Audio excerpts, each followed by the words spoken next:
Good evening, ladies and gentlemen. It's your buddy, the 14th Prime, and tonight, as promised, we're going to discuss the reissue of Fortress Maximus. But first, if you missed my last video, go ahead and check that out. Transformers 1 trailer will be dropping tomorrow, less than 24 hours. The story goes, they're setting up some kind of astro train tomorrow morning at 6 a.m. wherever they are. And an hour later, it's going to be 125,000 feet into space, and it's going to broadcast the Transformers 1 trailer to Earth tomorrow morning. I can't wait. I ain't getting up that early to see it, but still, I'll be checking it out on Pulse at 11 because I said it all week. I know they're going to show it. Well, and some toys or something tomorrow. So don't forget about that. But that's not what we're here to talk about. We talked about that earlier. If you missed it, go back to that video. Tonight we are talking about the reissue of, that's right, Titans Return Fort Max. In this box you get Fortress Maximus, and you get Cerebros and Emissary, who I like to refer to as Spike. This is memories. This is not the reissue, but this is what you're going to get if you bought the reissue. Gorgeous box. A lot of people now, here's the thing. If you are my age, okay, I had the original Fort Max back in 1987, the original 2-foot tall Transformer, and it was amazing. I cried myself to sleep that Christmas morning. He was just amazing. He had there was a jail, and this is the main thing that sticks out in my head. One, the elevator was awesome. Two, it had a little jail in the side of his leg that you could flip down, and it had a little lattice, a red lattice cage that flipped down over. I thought that was the coolest thing ever. And the city mode was amazing. Now, a lot of people have tried to recreate that city mode with this guy. It's possible, but there's nowhere for the legs to lock in. I'll show a picture of the fan-made city modes of this guy. But yeah, I mean, for what you get, one, he connects to Blaster City. You know, I showed y'all my Blaster City and Soundwave City. And I don't think I've done that connection before. I've tried a whole bunch of other ones.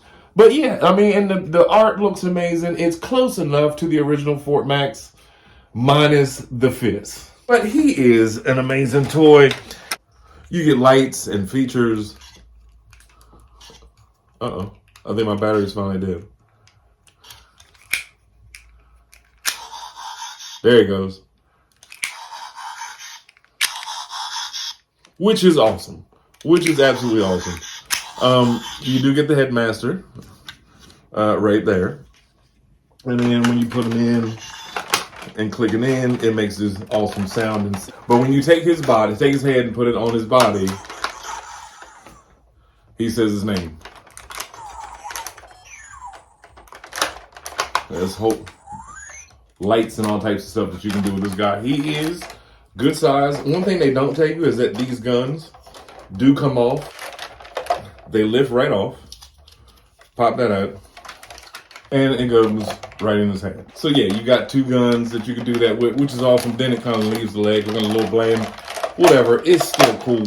This is supposedly remodeled or retooled from Metroplex. They do have the same legs and the same waist, but everything else from the waist up has been redone. Now they did use a lot of the same parts. There's a hidden door right here that also I don't think is mentioned in the instructions, but you turn that around, move the hand, and it's got it's molded detail inside. And that was carried over from Metroplex, but you can put stuff in there, put a headmaster in there, or whatever. Funny thing is, on this side, it's molded shut. So, but you got nice little compartments, where you can store people. The elevator does not work on here like it did on the original, but nevertheless, still a cool toy. Now, instead of giving you cog, which I would have thought they'd have done with the reissue, you do still get this little tank thing that came with it. It's a tank, I guess, kinda. And then it's a mobile tower platform, and it's a helipad. So, I mean, it works. It works, and it's a little homage to the original. And again, on the Like, it's a lot of stickers. There's a lot of stickers you're gonna have to put on here. Some of them are tedious. Though all that light blue is all stickers. But the molded detail is amazing. These stickers have lasted, I don't know, whenever I got this when it came out. So, and the stickers are still pristine. These little things come off easily, but that's what connects to the city. And again, for those of you who might have fast forwarded or whatever, this is not the reissue. This is the original Titans Return release. So, but anyway, if you're going to bite the bullet and you want to make sure that, Fort Max was something that you wanted to get for your collection, why not? Why not? Now, it was on sale. After the first 2 years that it came out, it was like $25 at Ollie's. But, I think they realized that was a mistake. Because Ollie's always gets they had Triptychon for $50, like a couple years after it came out. But it was only like 4 or 5. And then they had like 10 of these for $25. But that was it, you know what I mean? So I don't know how that works. I'm not into distribution. But what I am saying is, if you missed out on the chance to get this guy the first time, I would definitely pick it up now. He looks great with Metroplex. He looks great with Omega Supreme. He looks great with the Arc. I think so. Just for the box art alone. And just all the cool little things, the bells and whistles, the lights, the gimmicks. Why not? Why not? It's rated 14 Pro.